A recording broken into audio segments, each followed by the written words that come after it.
Então, né, escreveu aos Coríntios, lá da segunda carta, ele escreveu da Macedônia. Primeira carta, ele escreveu de Éfeso, né? E vocês lembram que o que Paulo tinha em mente, vou dar uma introdução aqui, né? O que o apóstolo Paulo tinha em mente era passar pela Macedônia e pela Caia, que ficavam na Europa, né? Ele estava na Ásia, em Éfeso, para fazer o recolhimento das ofertas aos irmãos pobres da Judéia. Eu creio que essa intenção dos coríntios de ajudar os irmãos pobres da Judéia ocorreu...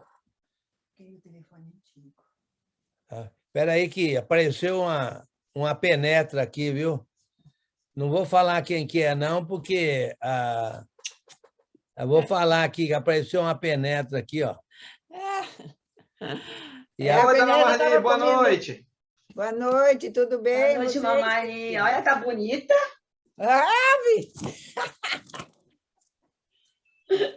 Obrigado. Acho que a irmãzinha está precisando de um óculos. Não é penetra, é assídua. Mas eu estou de óculos e a senhora está bonita mesmo. Olha, Secretária isso é que é pede aí. secretária, viu? Olha, Isso é que é essa secretária, cláusula não está no contrato, não. Foi sinceridade mesmo, dona Marli. Acabei de olhar o contrato, não tem isso aqui no contrato. essa não faz, não. De secretária, não. Viu? É que Aí foi hora extra, hora extra. O filho e comendo um pedaço do bolo de chocolate dele, viu? Não Que quero é pra essa ganhar hora briga extra. aí, não, mas... É meu aniversário e eu não comi o bolo ainda, você acredita, rapaz? Mas que bom ver Coitado. vocês. Fica com Obrigada, Deus. Maria. Beijão. Tchau. Tchau. Tá bom, vamos continuar aqui. Aí agora eu passei para uma margem do Rio Amazonas aí. Estou aí ao lado da margem do Rio Amazonas aí, do Rio Negro aí. Vamos lá. Então, Paulo escreveu, e vocês lembram que, como eu estava dizendo, que a intenção de Paulo era passar pela Macedônia e para cá, fazendo o recolhimento das ofertas aos irmãos pobres da Judéia. E parece que os irmãos acaios se prontificaram a ajudar quando Paulo fez um bate e volta um ano antes, né? De Éfeso a Corinto. E isso aí motivou os macedônios, né? Motivou os macedônios também a querer ajudar. Eles se mostraram voluntários, né? Para ajudar. Então, Paulo escreveu a primeira carta porque ele ficou sabendo de muitos problemas lá em Corinto, né? Então, ele escreveu a primeira carta, mas ele disse na primeira carta, no capítulo 16, que, né, quanto à oferta aos irmãos pobres da Judéia, fazer como ordenei as igrejas da Galácia, né? Meio da semana, etc. Então, ele deu alguma instrução lá, mas ele completou aquelas instruções aqui na segunda carta, nos capítulos 8 e 9. 8 e 9, né? Mas acontece que Paulo sentiu muita oposição lá em Corinto, né? Muita oposição, principalmente por falsos apóstolos. Então, ele escreveu essa segunda carta também dizendo que Deus é Pai de misericórdia e Deus de toda consolação, nos consola em toda tribulação para podermos consolar os que estiverem atribulados, né? Então, Paulo, mesmo nessa tribulação dele, aqui nesse momento de tristeza, e principalmente de tristeza, porque ele escreveu uma carta muito dura, a primeira carta, ele disse que ele estava em tristeza, mesmo assim ele consolava os irmãos lá da Caia, consolava. E ele se sentia muito consolado, porque ele recebeu o apostolado, e através do apostolado que ele consolava, né? Eu me sinto consolado com o fato de ter estudado a palavra e poder ter estudado e ter tempo de estudar, né? E o fato que eu sou evangelista há muito tempo, há um bom tempo, eu me sinto consolado com isso e eu, então, uso esse consolo para consolar outros, né? Através do conhecimento, certo? Então, Paulo disse que ele consolava. Então, a gente nota muito consolo na carta, certo? A gente nota aquele irmão que passou a possuir a esposa do pai dele, que foi excomungado, de acordo com a primeira carta, ele se arrependeu, então ele foi consolado, sendo recebido de volta na comunhão, está lá no início do livro, do segunda carta, né? E também a gente nota um consolo econômico aqui por parte dos irmãos da Macedônia e da Acaia, os irmãos pobres da Judeia, e você viu que ali, quando fala ali, o que semeia em abundância, colhe abundância, e quando fala de toda aquela colheita abundância ali do capítulo 9, versículo 6 em diante, é um consolo para muita gente, para os que estavam recebendo, para os que estavam ofertando e assim por diante, né? Muito consolo ali, muito consolo mesmo. E a gente nota também Paulo se sentindo consolado no apostolado, e ele então usa esse consolo para consolar. Olha, nós precisamos aprender o seguinte: a não criticar irmãos, certo? A não julgar irmãos, a não brigar com irmãos, entendeu? A não condenar irmãos, porque nisso que eu estou mencionando não há nenhum consolo. Para ninguém.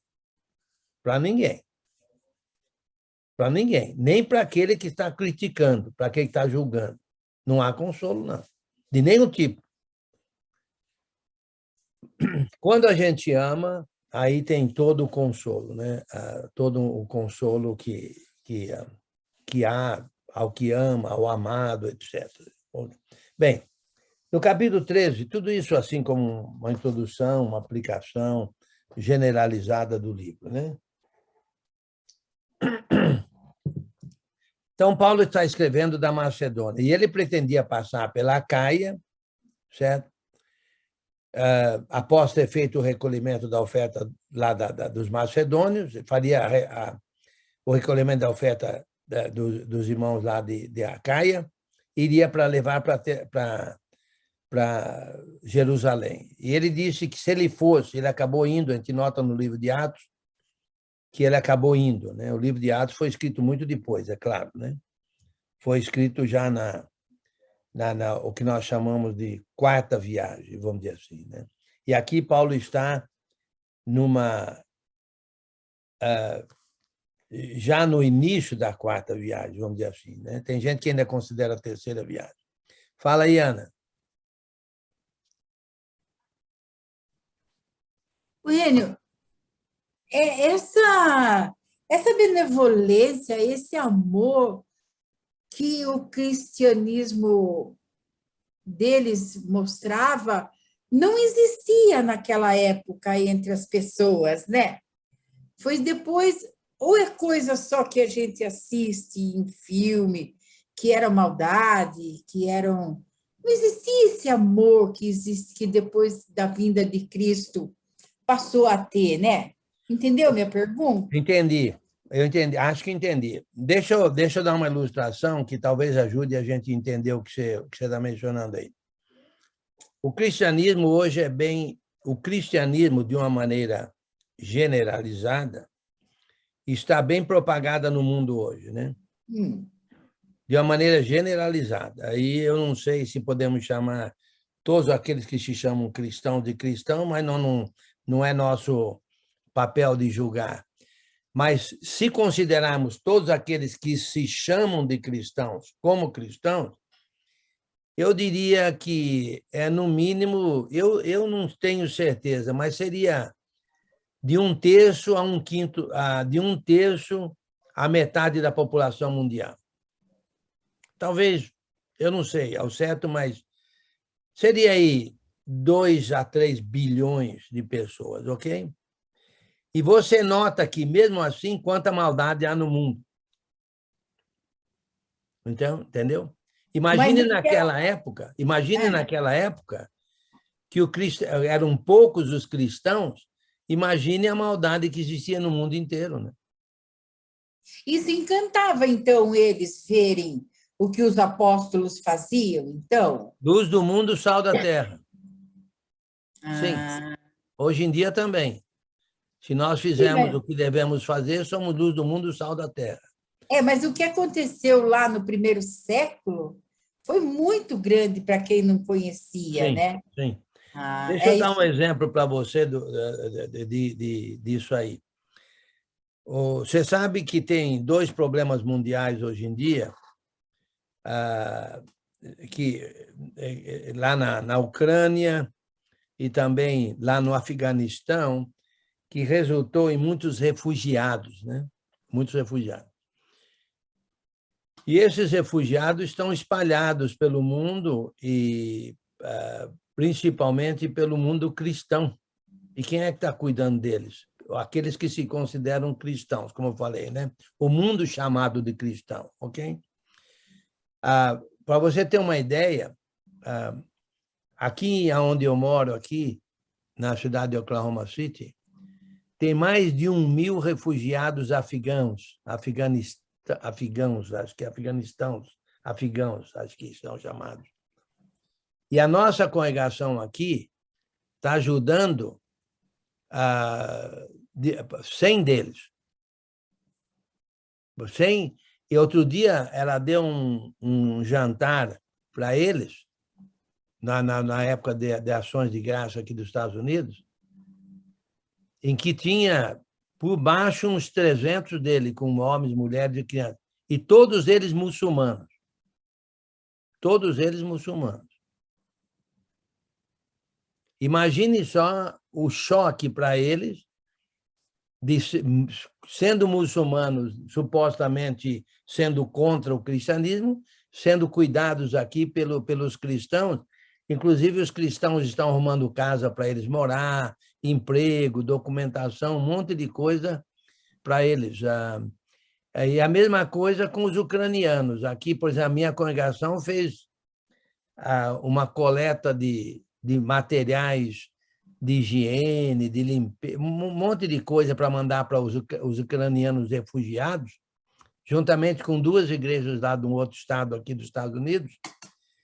Tinha ali 200 baldes de 20 litros, mais ou menos, cada um, e as famílias pegavam os baldes e levavam e enchiam numa lista que eles tinham ali de material, de sabonete, pasta de dente, isso aqui mais, enchiam os baldes e foram enviados esses baldes para lá esse outro estado, e de lá ia ser mandado, eu creio que para a Polônia, para ajudar os refugiados da Ucrânia.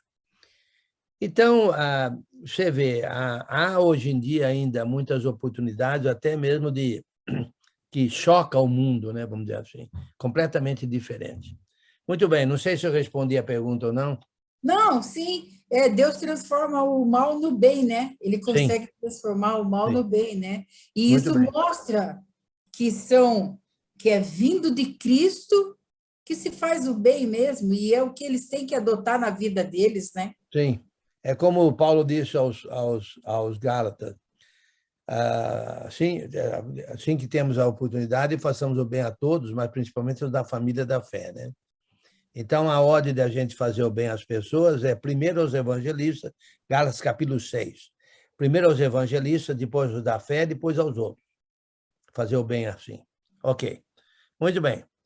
Capítulo 13. Esta é a terceira vez que vou ter convosco.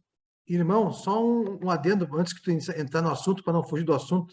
Isso que a irmã Ana comentou, nós estamos aprendendo com teu filho. Eu, particularmente, não conhecia, não sabia, lá em Levítico, que eu não sabia disso. Deus falou para o povo de Israel para amar os estrangeiros, respeitar os estrangeiros, e até na colheita ali, o que caísse do pé, deixar para os estrangeiros, ajudar os estrangeiros, muito embora o povo, desde lá, o povo de Israel não atendia esse mandamento de Deus. Sim. No cristianismo, isso se manteve com muito mais amor. Então, é uma coisa. Deus sempre foi amoroso para com todos. O povo de Israel, ele pediu para amar os estrangeiros, que não era israelita. E o cristão, ele pede para ama os irmãos e também aos de fora. Sim, muito bom. Bem lembrado mesmo, lá de sexta-feira, né? Então, essa é a terceira vez que vou ter convosco, por boca de 2 ou 3 testemunhas, toda a questão será decidida. Já o disse anteriormente e torno a dizer, como fiz quando estive presente pela segunda vez, mas agora, estando ausente, o digo aos que outrora pecaram e a todos os mais, que se outra vez for, não os pouparei, posto que buscais prova de que em mim Cristo fala, o qual não é fraco para convosco, antes é poderoso em vós. Olha só, eu entendo que Paulo não tinha o objetivo de chegar lá e brigar com os falsos apóstolos, entendeu? Com os opositores. O objetivo dele era chegar lá e falar da autoridade apostólica e mostrar a autoridade apostólica que ele tinha, que tem como resultado consolar as pessoas e não destruir as pessoas. Ele falou no outro lugar aí que a graça é para edificação e não para destruição. Nós não somos condenadores nem destruidores, nós somos... Qual uma palavra contextual que descrevia o cristão? Nós não somos destruidores, não somos julgadores, mas nós somos o quê? Consoladores? Nota 10, consoladores, nota 10, consoladores. Uhum. Nós somos consoladores. E você consola, mesmo às vezes tendo o que a gente chama de amor duro, né? tendo que chegar de uma maneira para provar alguma coisa, mas não é com o objetivo de destruir, nem empurrar aquele que está caindo e nem chutar cachorro morto. O objetivo é a gente consolar com o consolo que a gente recebeu da parte de Deus. Fala aí, Giovanni. Eu não entendi muito bem os versículos 3 e 4 pela NVI, e se puder me explicar melhor, eu posso ler e me explicar melhor para me compreender, eu agradeço, a hora que puder. Ok, o versículo 3, eu já cheguei no 3, não? Ok, deixa eu mencionar novamente aqui que essa é a terceira vez, e vou chegar lá já. Essa é a terceira vez. Ele fala da segunda vez no versículo 2, não fala? Então, essa segunda vez, a meu modo de ver, é aquele bate e volta que ele teria feito um ano antes. Porque nós sabemos da primeira vez que foi quando ele estabeleceu a igreja. E nós sabemos da terceira vez que agora que ele vai lá pela terceira vez. Não chegou ainda. Então, ele foi uma segunda vez, está dizendo uma segunda vez. A meu modo de ver, foi um bate e volta que ele fez de Éfeso a Corinto, quando os irmãos acaios, os irmãos coríntios, propuseram no coração ajudar os irmãos pobres da Judéia. Ok? Então vamos lá. No versículo 3, posto que buscais prova de que em mim Cristo fala, o qual não é fraco para convosco, antes é poderoso em vós. Porque, de fato, foi crucificado em fraqueza, contudo vive pelo poder de Deus, porque nós também somos fracos nele, mas viveremos com ele para vós outros pelo poder de Deus. Eu entendo o seguinte, os irmãos, esses falsos irmãos aí, falsos apóstolos, na verdade, né? Tinha falsos apóstolos lá, que consideravam Paulo fraco. E eu acho que ele era fraco. Mas vou dizer o que eu acho. Paulo tinha um espinho na carne. E a meu modo de ver, esse espinho na carne aí dava uma impressão de fraqueza quando ele estava presente. Eu não sei se... Eu acho que era um problema que ele tinha nos olhos que enfeiava ele. Entendeu? Por isso que ele assinava e não escrevia. Mas tem gente que acha que um outro problema que ele tinha, talvez o espinho na carne que ele tinha, era que ele fosse gago. Porque ele não era bom. Dá a entender, muitos achavam que ele não era bom no falar, mas sim no escrever. Se eu for me classificar com relação a escrever e falar, eu diria que eu sou melhor em falar do que em escrever. Entendeu? E Paulo, tudo indica que ele era melhor no escrever do que no falar. Assim considerava. Então ele falou, olha, vocês me acham fraco? Tudo bem. Quando eu chegar aí, eu vou mostrar que mesmo na minha fraqueza eu sou muito forte.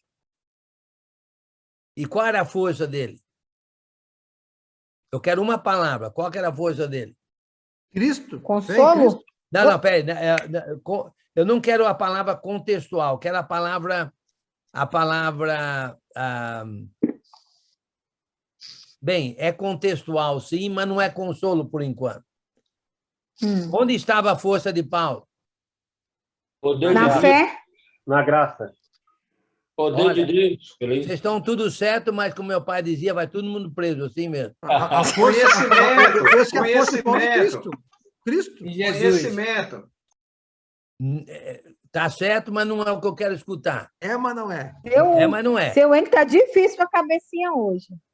É, mas não é, hein? Já disse que não é, Jesus. Onde estava a força de Paulo? Na fraqueza. Quando eu sou fraco, é que eu sou forte. É o que ele disse. Sim, Na mas verdade- qual era a força na fraqueza? Reconhecer que ele verdade- é fraco? Reconhecer a dependência de Cristo? Não, eu quero uma palavra. A Ana tá falando na verdade, a Ana. O que é, Ana? Na verdade? Eu acho que é na verdade que ele sentia a força dele. Ó, vou te dar nota 9, viu? 9? Ó. Não é o que Seu eu quero Henrique, então, pra escutar. gente é 10. Vocês querem que eu fale, não? Pelo poder de Deus em vós. Sim, claro, Ó. fala.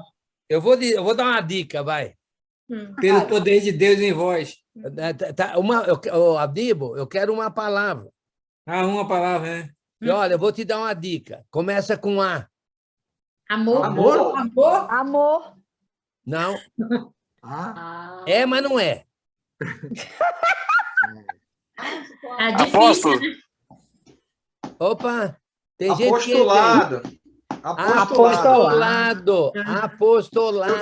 Eu vou dividir a nota com o Marcelo, se a Alita me permitir. Eu só Divide, complementei. pode, né, Marcelo? Marcelo concorda. Marcelo ele é- Sabidinho, falou apóstolo, né? Minha esposa chutou aqui. Apostolado. Então é para a esposa dele os 5 pontos, não é para ele. Ela que chutou. cochichou para ele? Foi, então é para ela. Ó, ela não aparece aí, mas tem que mostrar esse rosto sabidinho aí, viu? Ele explique por quê. Porque era a força de Paulo estava no apostolado dele. No envio, né, Enio? No envio dele por parte de Deus, No né? conhecimento que ele tinha.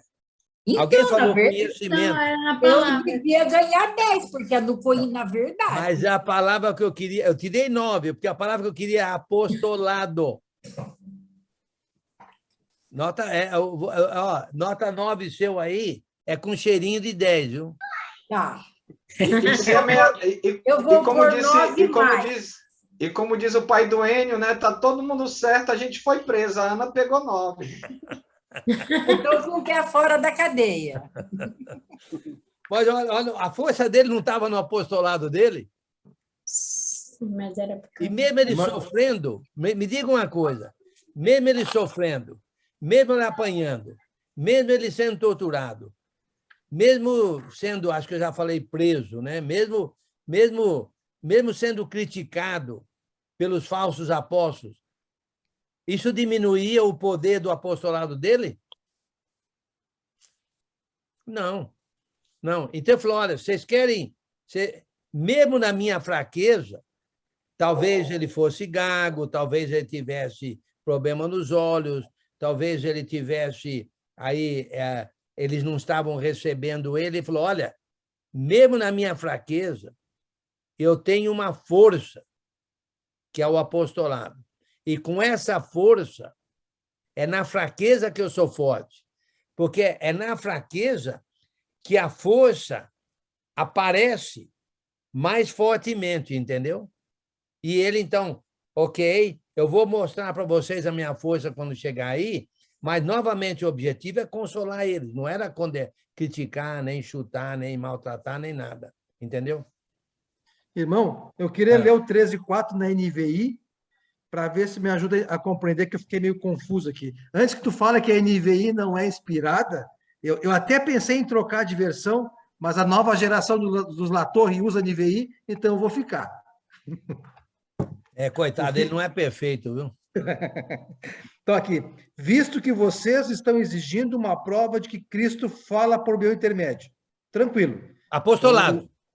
Os falsos apóstolos estavam exigindo, olha, prove que Cristo fala através de você. Tranquilo. Então, prove o seu apostolado. Tá. Aí, continua. Ele não é fraco ao tratar com vocês. Ele, no caso, Cristo, né? Cristo não é fraco ao tratar com vocês, correto? Sim, sim. Tá. Sim. Mas poderoso entre vocês, pois, na verdade, foi crucificado em fraqueza. Cristo foi crucificado em fraqueza, ou seja, como homem, pelo poder de Deus, correto? Sim. Tá. Da mesma forma, somos fracos nele, em Cristo. Em Cristo somos fracos, mas pelo poder de Deus viveremos com ele para servir vocês. Aí me explica essa parte que eu não entendi. Somos fracos em Cristo? Olha só. Nós somos fracos em todo sentido. Em todo sentido, nós somos fracos, ok?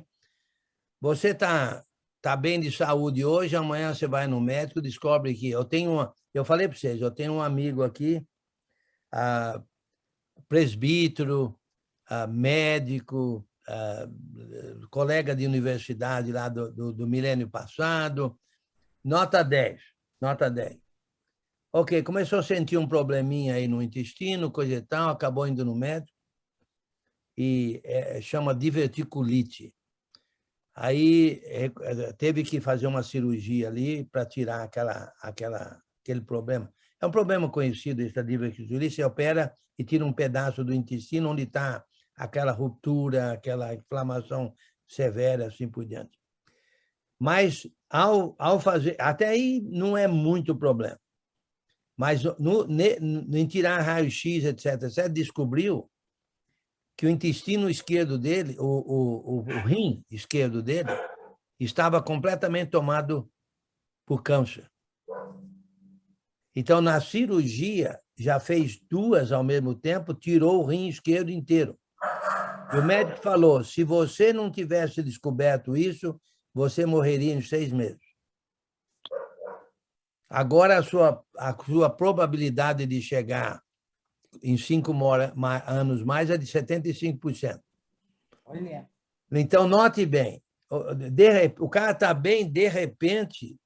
Então, nós somos fracos, de qualquer jeito. Olha só, aí teve um vírusinho aí, um bichinho aí, pequenininho aí, que apavorou o mundo inteiro. Apavorou o mundo inteiro, entendeu? Então, nós somos fracos, entendeu? De uma maneira ou outra. Tem desastre aí. Teve um desastre aqui outro dia aí, certo?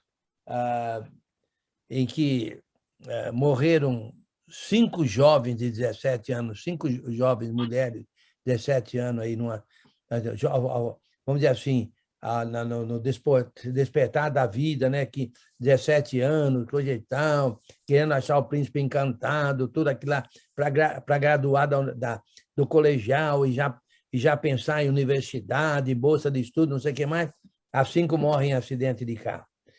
Ok, nós somos fracos, certo? E tem mais.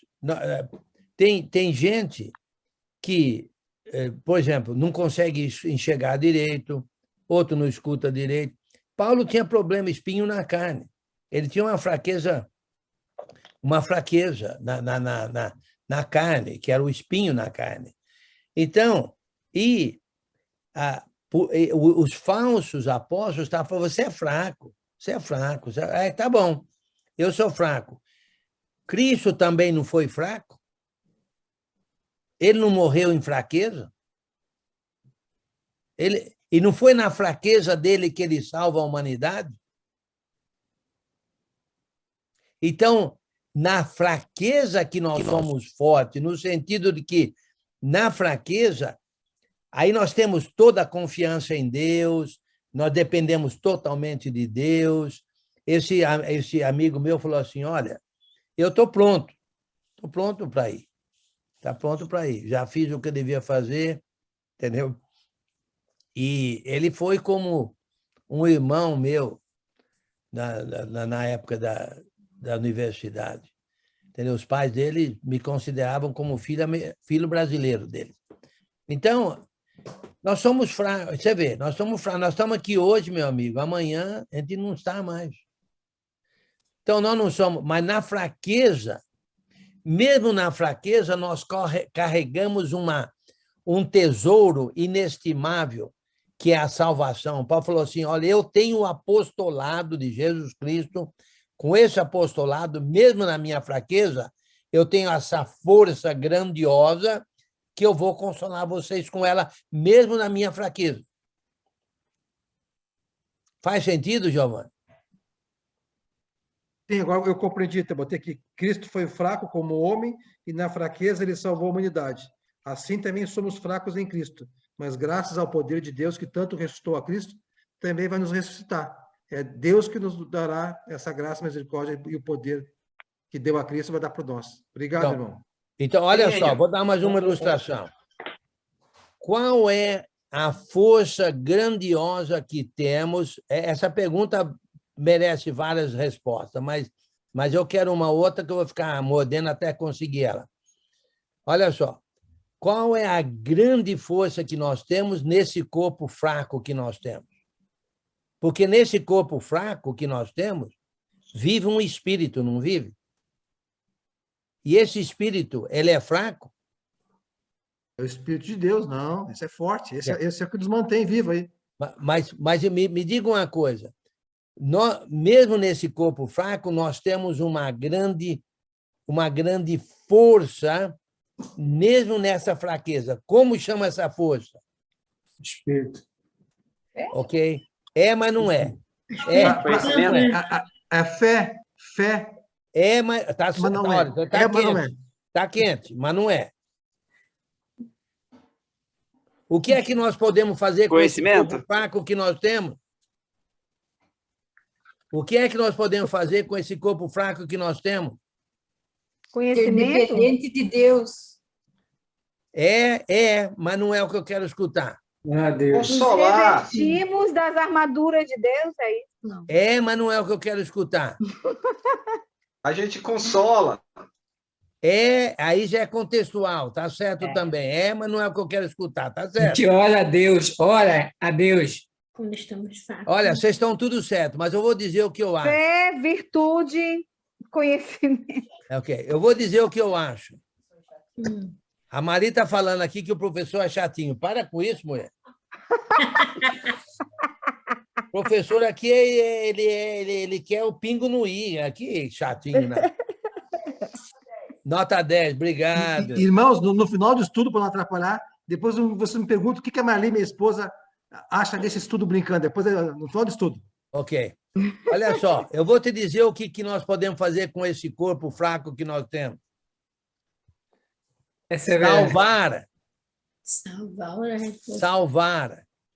Salvar a nós mesmos e salvar a outros. É mesmo. Com esse corpo fraco que nós temos, ou não? É, verdade. Ir a todo mundo e pregar o evangelho, que ele sempre Exatamente. falou. E não é um corpo fraco que nós temos? Olha, nós sabemos de missionário. Tinha um missionário nosso aqui lá na África, certo? Corpo fraco, como todos nós temos corpo fraco. Morreu num acidente lá, entendeu? Estava lá pregando a salvação. O corpo é fraco, morreu em acidente. Entendeu? Então, mesmo nessa fraqueza nossa, que o corpo nosso é fraco. E tem mais, vou te dizer um segredo que eu estou descobrindo, certo? E que muitos de vocês não descobriram ainda, certo? Nós vamos ficando cada vez mais velhos. É mesmo? Eu estou ficando mais novo, Enio. Até, sem cabelo, que nem bebê. Eu estou regredindo também. E tem mais, viu? Nós, os homens, estamos ficando cada vez mais carecas, viu? Aí, Como a gente está ficando mais de idoso, né, seu Enio, a gente tem que pensar, o tempo está próximo para nós, né, devido à nossa idade, né? Então, olha, o nosso corpo é tão fraco, que vai ficando velho, entendeu? Velho e vai acabar, né? É verdade. Mas Então, vai mesmo acabar nessa com sabedoria em Cristo, esse que é o mais importante. É verdade. Então, mesmo nessa fraqueza, nós temos muita força. Nele, né? Em Deus. Você vê? Muito bem. Quer falar, ô Giovanni, ou quer falar depois? Não, a minha esposa? Não vai atrapalhar o estudo? Não. Não? Tá. Bem. Não, é com muito carinho. Ela assiste o estudo do irmão Enio, lá o pessoal tudo é formal, sério, tudo regrado. E quando ela escuta nosso estudo, que bem legal, descontraído. Parece a escolinha do professor Raimundo, mas Pois bote ela aí, a Marli aí, para a gente conhecer rapidinho. Não conhece a Marli? Não conhece? Não. Ela está no estudo das mulheres, lá no quarto. Deixa eu ver. Chamar depois. Ela fica se escondendo, ela não aparece aí. A gente quer conhecer. Eu gostei, a escolinha do professor Enio, é legal. Isso. Olha, tem um missionário aí de há muito tempo, bem antigo, de muitos anos, ele falou assim, olha, eu gostaria de ter uma classe descontraída igual a sua. Olha que é verdade. É por isso que eu estou aqui, é bem descontraído. Ele falou, a gente olha, aprende, brinca, aprendendo. Ô, mama, vem conhecer a sua xará aqui, ó. Lica, tá aí, Lica. Não conhece a Marli, Lica? Tô falando aí, as Marli são lindas. Eu te entreguei. Boa noite. A escolinha do professor Raimundo, a escolinha do professor Enio. Parabéns! Linda como a outra Marli. Essas Marli. Obrigada. Qual é a outra Marli? Aquela? Eu sou a Marli. Prazer. Prazer, querida. Atrapalhou a aula. Atrapalhei a aula, viu? Presta esse cabelo aí pro Giovanni fazer uma peruca aí. Eu também, manda para mim também. Ó, aí. franja. Cabelo. Boa noite, boa aula para vocês. Vou lá para mim. Obrigado. Prazer, Marli. Tchau. Muito bem. Deu para entender, então, Giovanni? Obrigado, irmão. Acrescentei mais aqui, ó. Assim podemos nós, mesmo na nossa fraqueza, salvar a nós mesmos e também a outros. Então vamos aproveitar o tempo que resta na nossa fraqueza para fortalecer nós mesmos e outros, né? Certo? Vamos ser fortes na fraqueza. Ok? Muito bem. Versículo 5. Examinai-vos a vós mesmos se realmente estáis na fé. Provai-vos a vós mesmos. Então, deixa eu contextualizar o que nós acabamos de falar, entendeu? Que mesmo sabendo que nós podemos ser fortes na nossa fraqueza, é um consolo. E esse consolo vem de quem? De Deus. Porque, olha, eu vou te dizer uma coisa, viu? Eu sinto por uma pessoa não cristã que envelhece. Porque ela vai olhar para trás, não vê nada, e vai olhar para frente e não vê nada. Não há consolo. O cristão, ele olha para trás, ele fica consolado com a obra que ele fez, e ele olha para frente e fica consolado com a esperança da vida eterna. Mesmo na fraqueza. Mesmo na fraqueza. Ok? Muito bem.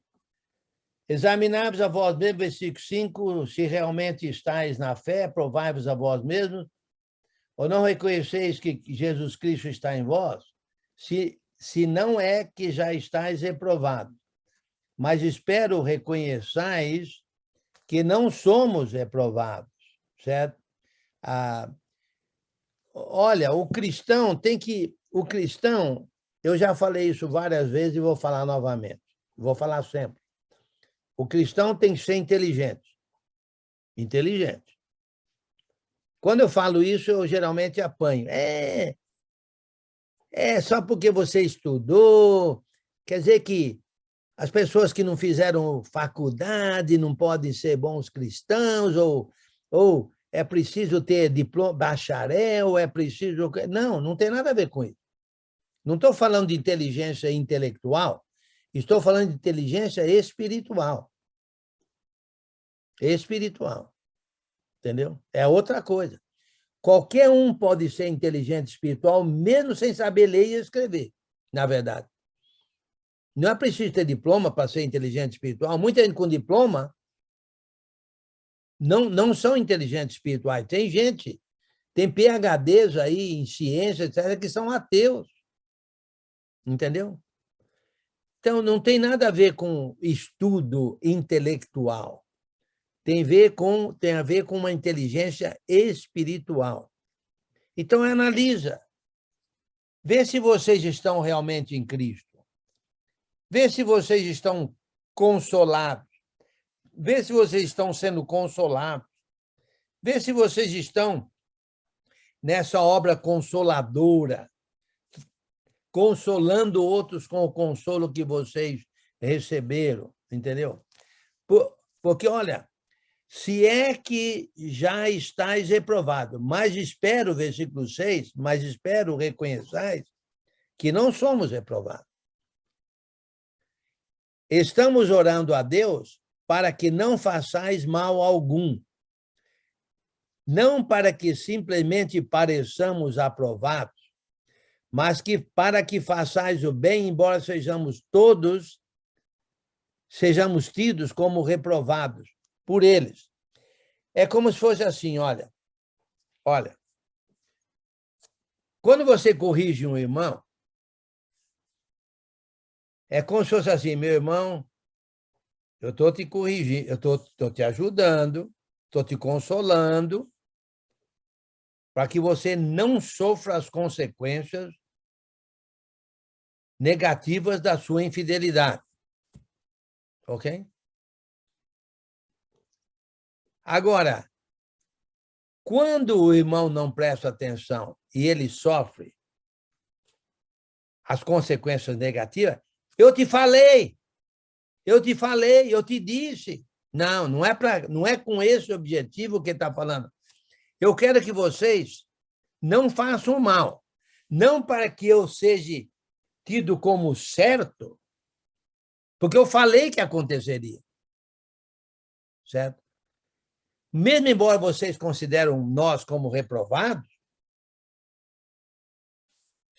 não desejo nenhum mal a você para que vocês não cheguem à conclusão de que nós éramos aprovados quando ele falou sobre isso.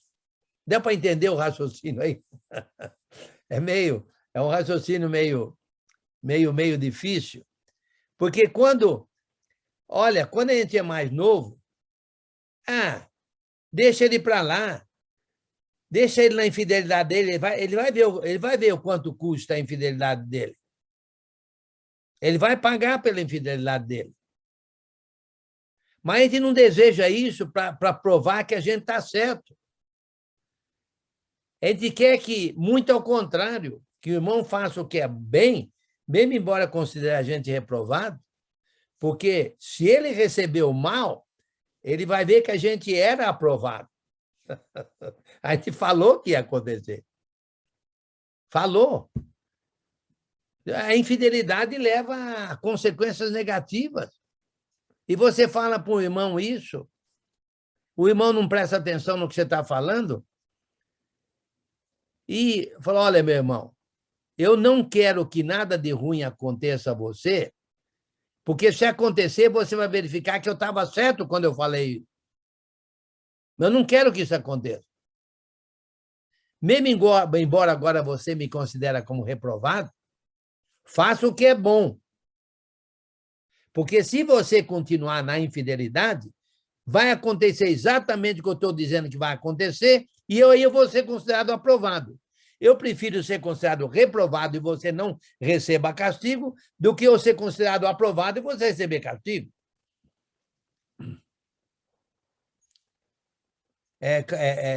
Em outras palavras, nós nunca desejamos o mal para ninguém, entendeu? Nós não queremos que o irmão sofra pela infidelidade dele. Nós queremos que ele faça o bem e não receba o mal, porque se ele receber o mal, nós vamos estar certos, porque nós falamos isso. Meu amigo, meu irmão, se você for infiel, você vai receber castigo. Entendeu? Mas a gente não quer que isso aconteça, para a gente ser considerado certo. A gente quer que o irmão não sofra, mesmo ele considerando a gente reprovado no que ele está falando. Tudo bem, me considere reprovado, mas não faça o que é errado, que eu estou falando, porque se você fizer, você vai receber castigo. Aí você vai verificar que eu estava certo. Eu prefiro que você me considere errado, certo? E você não receba o castigo, do que você receber o castigo e provar que eu estava certo. Bem, complicado. Mas Oi. Oi. Castigo é consequência das escolhas ou uma punição divina? Primeiro, né, é resultado da escolha, né? Mas, na verdade, não deixa de ser uma punição divina, né? Porque Deus fala, se você for obediente, você vai ser abençoado. Se for desobediente, você vai ser amaldiçoado. É a justiça de Deus. Assim, Deus pode julgar o mundo. Se Deus não fizer assim, como é que Deus vai julgar o mundo? Todo mundo vai ser abençoado, menos os injustos? Aí não está certo. Então, na verdade, é uma combinação do que você falou aí. Vai acontecer. Mas, Muito bem. como que eu penso daí? O injusto tem câncer e o justo também tem câncer. Sim. Não, mas eu entendo. Essa pergunta do Anderson. Ok, eu entendo que o problema aqui, o castigo aqui não é necessariamente, vamos dizer assim, um castigo físico, é um castigo espiritual, a meu modo de ver. Porque, como você está dizendo, o câncer acontece para todo mundo, o vírus acontece para todo mundo, o cristão pega vírus, não cristão pega vírus, e assim por diante. O ponto aqui, a meu modo de ver, é um resultado, é um resultado espiritual, é um castigo espiritual.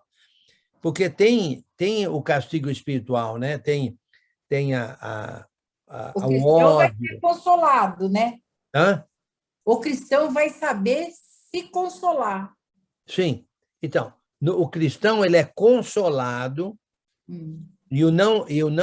O fiel é consolado, o infiel não é consolado. Ele é desconsolado. Ele vai sofrer mais por ele não saber o amor de Deus, né? Exatamente. Ele vai sofrer, ele vai ficar sem esperança, ele vai ter problemas, porque há problemas espirituais, ok? Por exemplo, briga é um problema espiritual. Ódio é um problema espiritual. Divórcio é um problema espiritual. Maledicência e assim por diante. São coisas espirituais, como se falou, a falta de esperança, o desconsolo, a falta de apoio, a falta de uma palavra amiga, a falta de amigos sinceros, de um amor fraternal sincero, de um amor sincero, de um apoio sincero, de uma ajuda sincera. Tudo isso é problema espiritual. Muitas vezes o mundo religioso limita o problema de bênção e maldição ao âmbito material, ao campo material. Mas De jeito nenhum. De jeito nenhum. Ele fala assim, o pobre é porque é infiel. Bem, Pedro falou que eles não tinham nada, certo? Jesus não tinha nada, não tinha nem travesseiro. Para dormir, Para dormir. Então, na verdade, ou doença, ou Paulo, supostamente, todos os apóstolos, com exceção de João, assim o entendimento geral, foram martirizados. Então eles não foram fiéis porque foram perseguidos, o inimigo ganhou deles, coisa e tal. Não pode limitar a bênção e maldição ao âmbito material.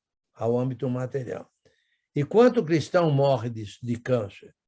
Ele morre de câncer porque ele não é fiel. Bom, tem gente... Esse irmão que eu falei que teve câncer aí no rim, ele sempre foi fiel. O pai dele era presbítero, ele é presbítero, entendeu? Ele quer dizer, fiel e tem câncer. O fiel não pega câncer? Que é isso? Então, acontece com todo mundo, né? Essa parte material acontece com todo mundo. Inclusive, tem um evangelista, um pregador aí, que fala muito sei lá, de bênção material, sei lá, que foi esfaqueado, não foi?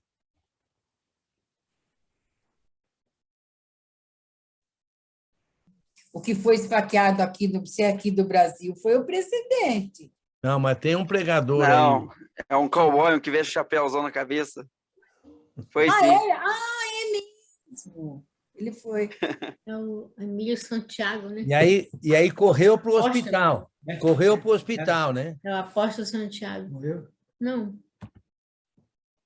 Aí foi para o hospital e assim. Então, mas quer dizer que então, né, problemas materiais acontecem com todo mundo.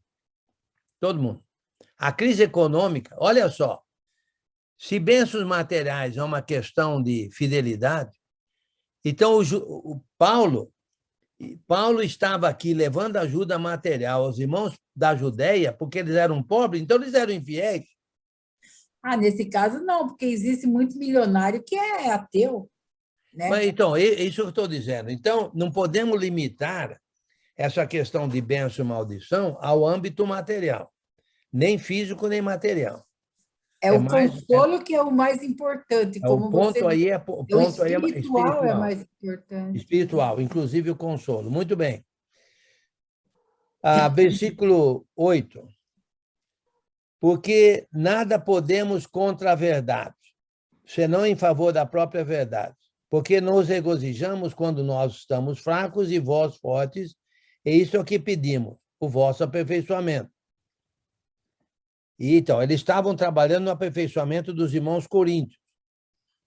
Mesmo embora eles eram considerados fracos e os coríntios fortes. E nós sabemos que não era bem assim, né? Os coríntios se consideravam fortes, os falsos apóstolos se consideravam fortes, quando, na verdade, eles não eram. E eles consideravam Paulo e os outros fracos, e Timóteo fracos, quando, na verdade, eles eram fortes. A força deles estava mesmo na fraqueza, mesmo nessa tribulação. Eu entendo que Paulo estava passando por grande tribulação ao lidar com os irmãos coríntios. Ele falou isso em tristeza, lembra? Em tristeza, né? A palavra tristeza aparece aí, né? Então, quem está triste é porque está atribulado, né? Deixa eu ver quantas vezes a palavra tristeza pode aparecer aí. Eu creio que talvez uma vez só. No livro de 2 Coríntios aparece no capítulo 2, versículo 1, diz assim: Isto deliberei por mim mesmo, não voltar a encontrar-me convosco em tristeza. Capítulo 2, versículo 1 de 2 Coríntios. Versículo 3 do capítulo 2. Isso escrevi para que, quando for, não tenha tristeza da parte daqueles que deveriam alegrar-me. Ele estava com tristeza. Olha o versículo 5 do capítulo 2. Olha, se alguém causou tristeza, não fez apenas a mim, então Paulo estava triste. Olha o versículo 7. De modo que deveis, pelo contrário, perdoar e colocá-lo para que não seja o mesmo consumido por excessiva tristeza. Aí é o irmão que passou a pôr sua esposa do pai dele. Do 7 e 10, capítulo 7, versículo 10. Porque a tristeza, segundo Deus, produz arrependimento para a salvação, que a ninguém traz pesar, mas a tristeza do mundo. Versículo 7 do capítulo 9. Cada um contribua segundo tiver proposto no coração, não com tristeza ou por necessidade, porque Deus ama quem dá com alegria. A palavra tristeza aparece 7 vezes em 2 Coríntios. Mas o ponto é, eu entendo que Paulo estava mesmo em tristeza, lidando com todos esses problemas, inclusive com a primeira carta que ele escreveu. Né? Certo? Agora, quando Tito se encontrou com ele, já ficou mais alegre, né? Mas mesmo assim, Tito falou, olha, tem problemas lá, tem falso apóstolo lá, criticando você, querendo provas de apostolado, etc, etc. Ok? Versículo 9. Porque nos regozijamos quando nós estamos fracos e vós fortes, e isso é o que pedimos, o vosso aperfeiçoamento. Portanto, versículo 10. Escreva estas coisas estando ausente, para que, estando presente, não venha a usar de rigor, segundo a autoridade que o Senhor me conferiu para edificação e não para destruir. Na edificação existe o quê? Contextualmente falando. Consolo. Consolo. Mariana está viva aí, ó, Mariana aí, ó. Consolo. Existe consolo, entendeu? Edificação. Deixa eu ver essa palavra aqui.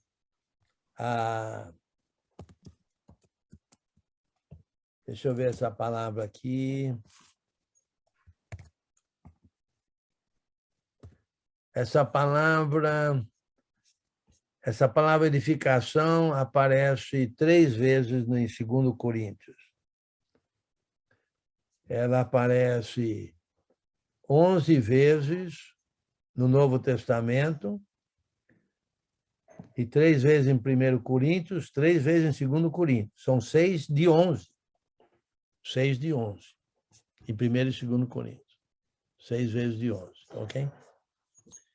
Muito bem.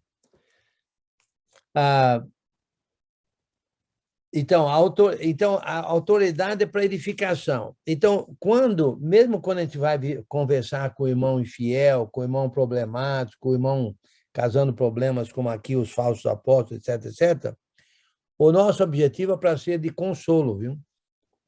De consolo. E não de crítica, de julgamento, de condenação, entendeu? Mas de edificação, porque nisso existe consolo. Consolo. Né? Certo? Faz sentido? Não. Versículo 11. Quanto ao mais, irmãos, a Deus, aperfeiçoai-vos, consolai-vos, sede do mesmo parecer, vivei em paz, e o Deus de amor e de paz estará convosco. Saudai-vos uns aos outros com o ósculo santo, todos os santos vos saúdam. Aperfeiçoai-vos, nisso existe o quê? Consolo. Consolai-vos. Nisso existe consolo, não somente ao consolado, mas também ao que consola. Porque ele está sendo fiel, consolando com o consolo que recebeu de Deus. Entendeu? Sede do mesmo parecer. Quer dizer, na ideia de consolar uns aos outros e assim por diante, né? Quando você quer impor alguma coisa no irmão, você não tem consolo nisso, não. Então, se você entende de uma maneira e o irmão entende de outra, não adianta brigar ou querer dobrar ele, ou querer né, impor o seu raciocínio nele, porque nisso não há consolo, não. Certo? Então, seja do mesmo parecer, viver em paz, nisso há consolo, e o Deus de amor e de paz estará convosco. Deus nos consola através do amor dele, e no amor dele nós temos paz. Então, Deus nos consola através da paz que existe no amor dele para conosco. Saudai uns aos outros com ósculo santo. Isso aí é o amor fraternal. Hoje em dia está difícil de fazer isso por causa do Covid, né? Ficar beijando uns aos outros aí, porque ósculo santo é beijo, né? Naquela época lá, tanto homens como mulheres beijavam, né? Homem beijava homem, mulher beijava mulher. Hoje em dia, mais mulher beija mulher e não tem muito... Agora tem homem beija mulher também, mas isso aí é coisa meio nova. Eu lembro há muitos anos atrás que isso não era comum. Aí, quando eu via algum irmão beijando alguma irmã, que negócio é isso aí? Aí a moda pegou, né? Agora, aí eu também comecei a beijar as mulheres. Aí depois eu falei, acho que é bom parar isso aí, porque isso aí pode dar má impressão. Pode dar uma impressão. Mas às vezes pode dar um abraço, né? O aperto de mão é amor fraternal também, certo? O abraço é amor fraternal, ósculo santo é amor fraternal, entendeu? Todos os santos vos saúdam. Olha aqui, os santos da Macedônia mandando saudações aos irmãos da Acaia. Mas ele falou todos os santos, provavelmente inclui os santos também de onde ele estava. Ele esteve saiu de Éfeso, provavelmente passou por Troade, para entrar lá na Macedônia, passou por Troade. Então, muitos irmãos, sabendo que ele estava indo lá para Acaia, mandou saudações. Muitos irmãos mandaram saudações. Entendeu? Hoje em dia, a gente pode mandar saudações, né? Através do online, através do telefone. Hoje em dia está fácil, né? Saudar uns aos outros. Certo? Todos os irmãos vos saúdam. No versículo 13, a graça do Senhor Jesus Cristo e o amor de Deus e a comunhão do Espírito Santo sejam com todos vós. A graça do Senhor Jesus Cristo. Qual é uma palavra contextual para a graça de nosso Senhor Jesus Cristo?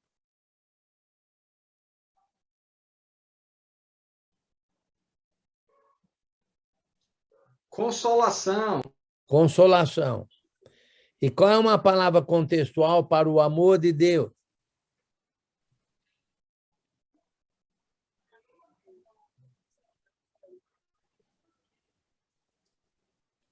Consolo. Bem, é bom você ficar com a primeira palavra que você deu aí já para ficar igualzinho, ok? Consolação. E qual é a palavra contextual para a comunhão do Espírito Santo?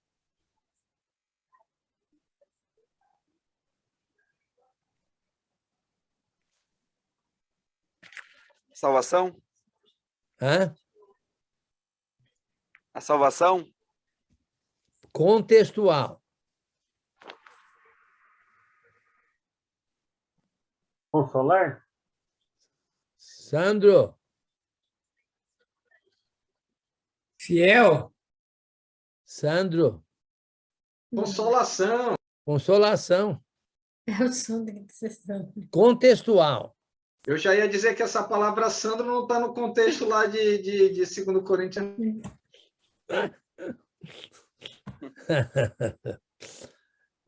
Sejam com todos vós. Em outras palavras, quando a graça do Senhor Jesus, vamos dizer assim, seria a salvação. O amor de Deus é a maneira em que nós permanecemos na salvação. A comunhão do Espírito Santo é o poder que nós temos de permanecer na salvação. E tudo isso resume numa só palavra, consolação. Contextualmente falando. E, em outras palavras, nós somos, contextualmente falando, nós somos consoladores. Consoladores. E nós temos toda a consolação da parte de Deus, da parte de Jesus e da parte do Espírito Santo. Então, lembra no início do livro? Nós consolamos com o consolo que nós recebemos. Se nós estamos na graça de Deus, vamos consolar com a graça de Jesus, vamos consolar com a graça de Jesus. Se nós estamos no amor de Deus, vamos consolar com o amor de Deus. Se nós estamos na comunhão do Espírito Santo, vamos consolar com a comunhão do Espírito Santo. Ou na comunhão do Espírito Santo. Certo? Nós temos tudo da parte de Deus, tendo a ver com o nosso consolo, mesmo em tribulação, e nós temos tudo da parte de Deus para consolar outros, mesmo nós estando em tribulação. No resumo, essa graça de Deus nos mantém forte para que a gente possa trabalhar no consolo, né? Sim, sim, também. Ou você pode dizer que é o amor de Deus, a força, eu acho que está no Espírito Santo. Mas o amor de Deus, é no amor de Deus que nós consolamos. Porque aí a gente aprende a consolar. E a graça é a salvação. Isso é a maneira diversa de dizer a mesma coisa, entendeu? A maneira diversa de dizer a mesma coisa. O resumo é, nós temos toda a consolação e vamos consolar. Mesmo na presença de sofrimento, de angústia, vamos dizer assim, de tribulação, né? Fala, Giovanni. Uma pergunta, irmão. O que eu vou dizer agora é um consolo ou um julgamento? Nós, como homens, temos julgamento seu ou julgamento nosso? Não, falando de mim. Okay. O que eu vou dizer agora. Eu, como homem, membro da igreja, servo, eu tenho a oportunidade, muitas vezes, de me dirigir aos irmãos. E eu pensei uma vez em fazer isso, dirigir umas palavras, pensando que é misericórdia, um consolo, ou seria um julgamento. Vou explicar. E vocês analisem na convocação de vocês. Nós temos a pandemia, correto. Já teve as vacinas. Muitos irmãos estão vivendo normalmente. O que é normalmente? Trabalham fora, vão ao supermercado, fazem suas rotinas normais, com todas as cautelas, máscara, tudo direitinho. Mas tem irmãos que ainda não congregam fisicamente. Tem irmãos que não congregam e não saem à rua, não trabalham, estão em casa, idosos, não vacinados, tranquilo, esses estão se preservando. Mas e aqueles que estão vivendo normalmente fora? E quando chega na hora da igreja, porque tem a mordomia do Zoom, que eu não gasto em ônibus, não preciso acordar da tarde, é mais cômodo adorar a Deus pelo Zoom do que fisicamente. Meu aviso, irmãos, eu encorajo a vocês que têm uma vida normal, ou seja, estão trabalhando fora, estão indo ao supermercado, estão indo ao shopping, estão tendo uma vida normal, que também, na hora de louvar a Deus, venham fisicamente, junto com os irmãos, nos edificarmos uns aos outros. Agora, aqueles que estão vivendo isoladamente, sem trabalhar em casa, permaneçam assim. Isso é um julgamento ou uma misericórdia, uma consolação? Peguei, eu acho que foi uma pergunta. Você falou para alguém dar palpite? Aí você falou para os outros dar palpite, não falou? Não, eu falei para o meu professor e para os irmãos também, que acham. Eu quero aprender com todos, né? Aí, olha, se acharem melhor não falar, eu já pensei em fazer isso, mas eu vou estar julgando uma situação, contexto, ou vou estar encorajando os irmãos, já que você vai trabalhar fora, já que você pega ônibus, já que você vai ao supermercado, Por que você não vem fisicamente junto com os irmãos se edificar e louvar a Deus? É mais prático. Eu acho que você está certíssimo. Eu acho que tem que ir na igreja. Eu até acho que devia parar com o Zoom, com o YouTube. Então, podemos parar, Ana, porque tem, infelizmente, tem pessoas que não são vacinadas, são idosas, e elas têm que se preservar. É para elas que nós fizemos o Zoom. Mas o meu receio é esse, como irmão. A gente está pensando nesse irmão, com todo amor e carinho, mas nós temos irmãos que não pensam assim. Vou dar minha opinião. Oi. Vou dar minha opinião. Isso é julgamento. Será, Hélio? Minha opinião. Não, do Giovanni. Porque, não, olha, não há necessidade de a gente pensar nisso com relação aos irmãos, porque nós não vamos... Por que é que o irmão, como você falou, por que é que o irmão pode ir trabalhar, fazer tudo, mas não vem na reunião da igreja? Bem, pode bem ser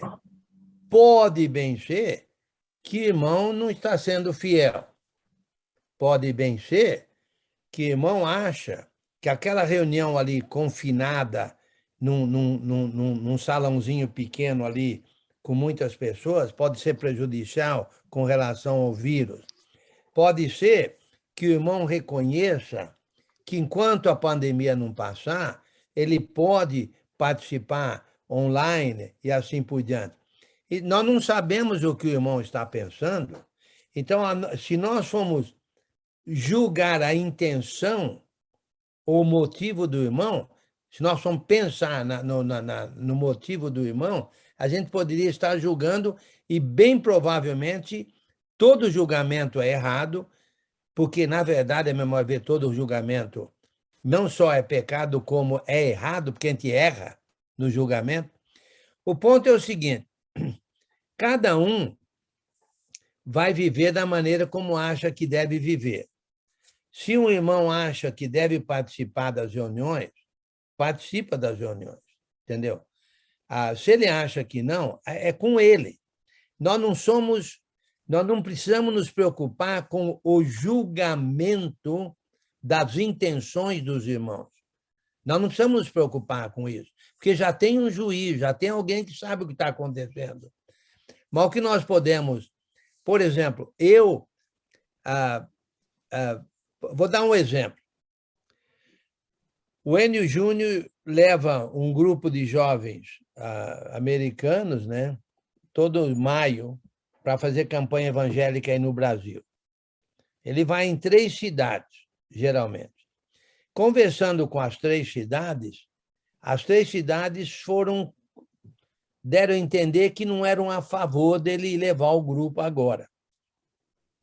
Entendeu? Ok, tudo bem, vamos respeitar a decisão dos irmãos. Ele gostaria de levar, mas os irmãos acharam que não, então ele não vai levar.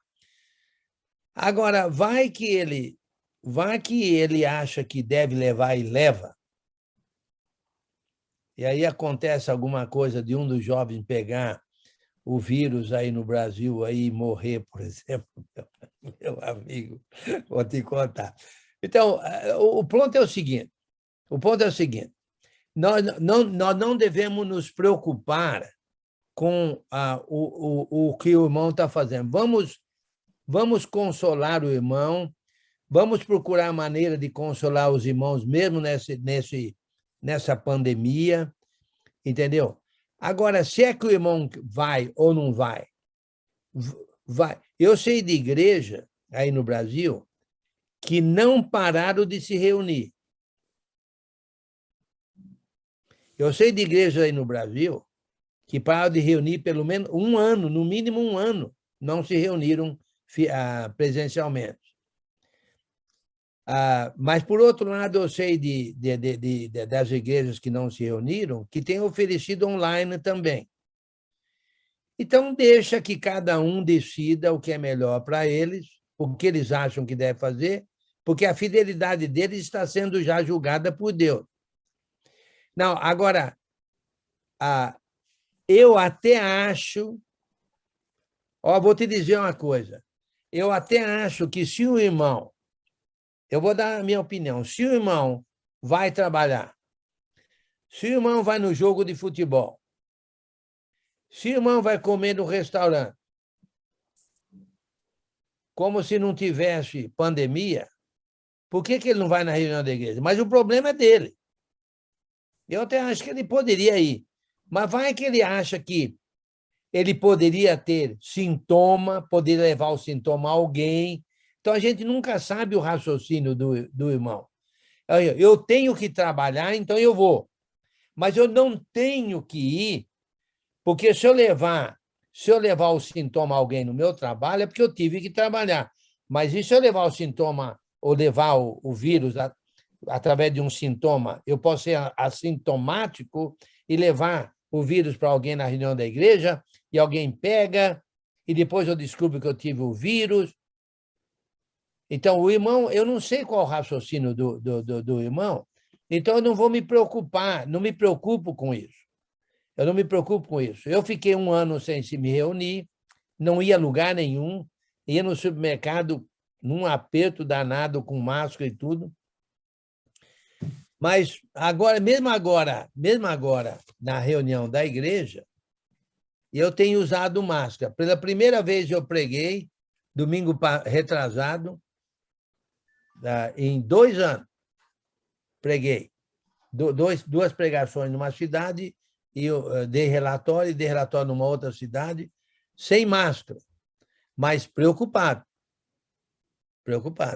entendeu? Preocupado não só em pegar alguma coisa, como em transmitir alguma coisa. Mas eu fui. Então, o problema, a minha opinião é o seguinte, não devemos nos preocupar com o que o irmão está fazendo, entendeu? Se ele está sendo fiel, Deus sabe, se está sendo infiel, Deus sabe. Será que ele não está querendo ir? Ou será que ele tem receio de ir? Ou será que ele está se aproveitando da situação? Será não sei o quê, será não sei o quê? Agora, eu vou te dizer uma coisa, esse Zoom aqui não vai parar mais. Não vai parar mais, porque como alguém já mencionou, você mesmo mencionou, tem irmãos que não podem vir à reunião da igreja, são acamados. Por que não eles não participar através do Zoom, né? É só uma preocupação, irmão, se eu deixar de falar, como está em Hebreus 10, 25. Os irmãos lá, os cristãos, queriam voltar ao judaísmo por medo de morte, perseguição de Nero, e perder seus bens. Medo de morte. E Cristo mesmo falou, tenho medo de quem pode tirar a vida do espírito, não quem pode tirar a vida do corpo. Então, eu tenho receio de não exortar esses irmãos, porque Deus, como fala Pedro, deu um espírito ciumento. Aí, pensando como Deus, peraí, Giovanni, tu vai a futebol, tu vai trabalhar, e na hora de reunir com teus irmãos lá, com o meu corpo, tu não vai? E eu, como irmão em Cristo do Giovanni, não vou trazer essa passagem para ele, não vou deixar para ele refletir. A decisão é tua, não vou julgar. Não sou eu que vou te julgar. Mas vou dizer, Giovanni, Deus é ciumento, o espírito dele é ciumento. Analisa a tua situação. Tu não está congregando fisicamente por quê? Deixa eu falar um pouquinho. Fala aí, Renato. Eu estou entendendo o que o Giovanni está falando, né? Há uns 8 meses atrás, a gente já estava comentando, você até tocou nesse assunto, Enio, que depois da pandemia, não quer dizer que já passou, ia ter que ter um trabalho de resgate. Sim. E muitos disso, você não falou isso? Fala aí. Né? E pessoalmente aqui no Salvador, que são várias igrejas, a gente já comentou que depois ia ter esse trabalho. Sim. E realmente, Giovanni falou de pessoas, falou 2 tipos, os acamados, os doentes que já estão lá presos e não saem para nada, e pessoas que já voltou, né? Voltou para a sua vida normal, mas na hora da igreja fica essas coisas. Aí entendo que você fala também. Isso aí tem que ser uma coisa muito pessoal, quem tem muita intimidade, para ir lá, tomando cuidado com a precipitação, né? De perguntar, meu irmão, o que está acontecendo isso aqui? Porque se for deixar, Se for deixar mesmo, aí está preocupando com a salvação dos irmãos. Se for deixar mesmo à vontade, aí quando for ver, quando você for lá conversar, sabe o que vai dizer? Ninguém veio aqui me procurar, aquelas pessoas que se desviam. A igreja não vem me procurar, ninguém me procurar saber o que eu estou passando, o que eu estou passando, o que eu estou passando. Sim. Tem que ir agora com muito cuidado, pessoalmente, cada caso, né? De saber o que está acontecendo com fulano. Reunir 4, eu acho assim até, né? A congregação reúne 4, 5. Fulano, o que está acontecendo aqui? Procurar investigar entre eles. E como é que a gente vai tratar esse caso? Ir lá, ver quem é o mais indicado, o mais íntimo. E chegar com todo esse cuidado para sondar. Ô, irmão, já chegou a hora de voltar. Nós já estamos indo para futebol. Nós já estamos indo para tudo quanto é lugar. Entendeu? E o Zoom, claro, continua agora. Zoom, veja assim, só precisar acamados, domingo, congregar. Agora, as aulas, o complemento durante a semana, quanto mais, melhor. Só duas, ok, muito bom. Só duas coisas que eu vou falar, vamos terminar aqui, depois não pode continuar outra hora, mas não há dúvida que vamos ter que fazer um trabalho de resgate. Não há dúvida quanto a isso, viu, Giovana? Vamos ter que fazer mesmo na hora certa. Será que é essa hora certa ou não? Segundo, aquela ideia lá de Hebreus capítulo 10, há uma possibilidade de que eles não estavam se reunindo, não por causa do medo da perseguição, mas por desânimo.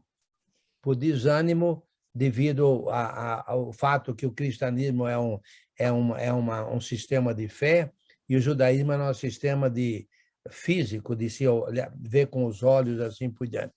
Mas não há dúvida de que vai chegar uma época, Giovanni, que nós vamos mesmo precisar demonstrar os irmãos a voltarem a se reunir na reunião da igreja. E eu creio que está já praticamente quase chegando essa hora. Aqui nos Estados Unidos também ainda tem. Eu ouvi dizer 2 números, ouvi dizer que 40% ainda não votou, e ouvi dizer que 20% ainda não votou. Mas vai ter que haver um trabalho de resgate, independentemente, assim que melhorar a situação, assim que a gente tiver a oportunidade, mas, novamente, o objetivo é para ser consoladora e não julgadora. Você fez essa pergunta, e não estou dizendo que o que você falou é julgamento, mas estou dizendo que, quando nós começarmos a fazer um trabalho de resgate, é um trabalho para ser um trabalho consolador. Mas vamos terminando, eu acho que não solucionamos bem o problema, não, mas deu para dar alguma Só um comentário, assim, aproveitando, né? Dentro do que o Giovanni falou, uma coisa que eu posso falar, por exemplo, eu, o irmão Aníbal aqui, a dona Rosária, a dona Giovina, a Lica, o Berg, a minha sogra, a minha tia, o Raik, que está aqui, somos da mesma congregação do centro, né? Uma coisa, falando como um dos pregadores da congregação, eu percebo que os irmãos ausentes nas reuniões, tomando como exemplo a 7 de setembro, são aqueles irmãos que antes mesmo da pandemia, eles já estavam fracos, ou seja, não iam com assiduidade para o culto, tinha reuniões de oração, seminário. A gente pode ver assim que esses que estão mais ausentes, considerando o contexto nosso, eu estou falando considerando o nosso contexto, eram aqueles irmãos que já, em termos de fé, já estavam assim, usando um termo capengando, né? Se arrastando em termos espirituais.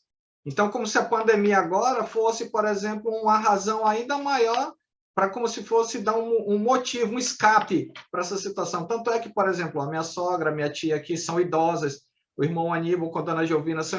Aqui na nossa cidade já liberaram a máscara, mas são poucos irmãos que deixam de usar máscara, por exemplo, e a gente deixa a congregação à liberdade. Eu, domingo, comecei a pregar agora em abril.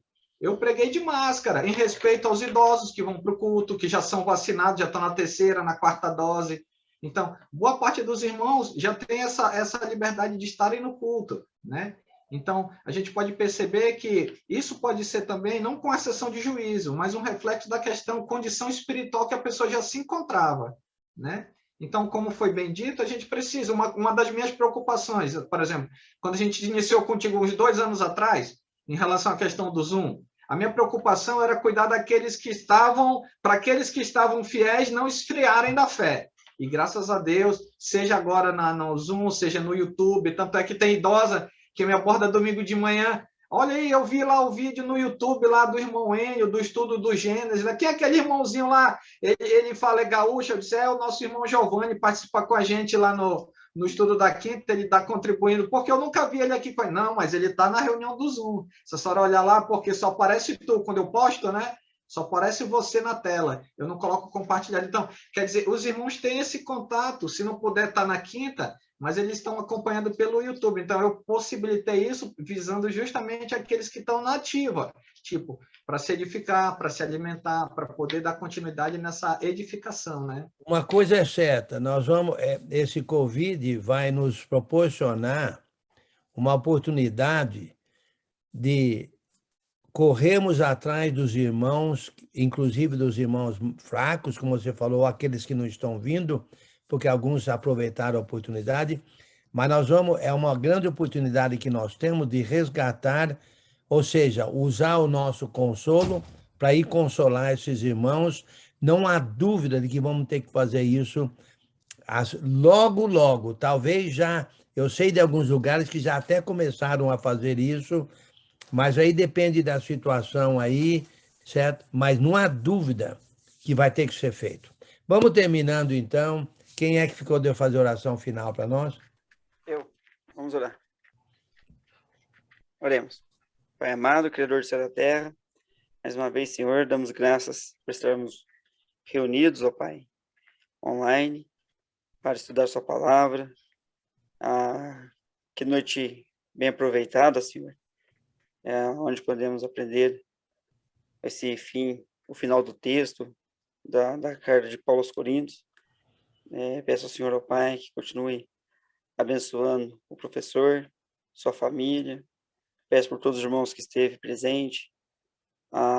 Peço ao Senhor, ó Deus, que nos dê sabedoria para sabermos, ó Pai, responder a cada um em amor, em consolo, ó Pai. E tudo que fizermos, Senhor, que o Senhor seja glorificado, ó Pai. Em nome do seu Filho Jesus, que oramos e damos graças por tudo. Amém. Amém. Amém. Prazer em vê-los. Valeu, Enio. Obrigada, Obrigado. irmão Enio. Opa! Ei, Sandro, qual o Sandro. próximo livro, Sandro? Isso que eu ia perguntar. O próximo livro. O A próximo gente, livro. Lucas, mas a gente ainda vai fazer o resumo ainda de 2 Coríntios, né? Sempre quando o Enio fecha, ele faz o resumo depois do último capítulo, para a gente entrar na abertura do próximo, que seria Lucas, que é Lucas. Estudando. Até amanhã na aula do Sabidinho. É isso, Marli? Amanhã tem Levítico, olha aí, ó. Olha o sorriso Aluna da mãe. número 1 já Olha o chegou. sorriso da Amanhã mãe. a Dona Marli assistir. Sexta-feira passada nós perdemos o estudo do Sabidinho. Eu tive que correr atrás do neto na sexta-feira passada, Levar jogar bola. levar para ir lá ver o jogo, Que pegar ele no maravilha, que jogo. bênção, que Foram bênção. campeões, viu? Olha aí, ó. O Paulo estava na torcida.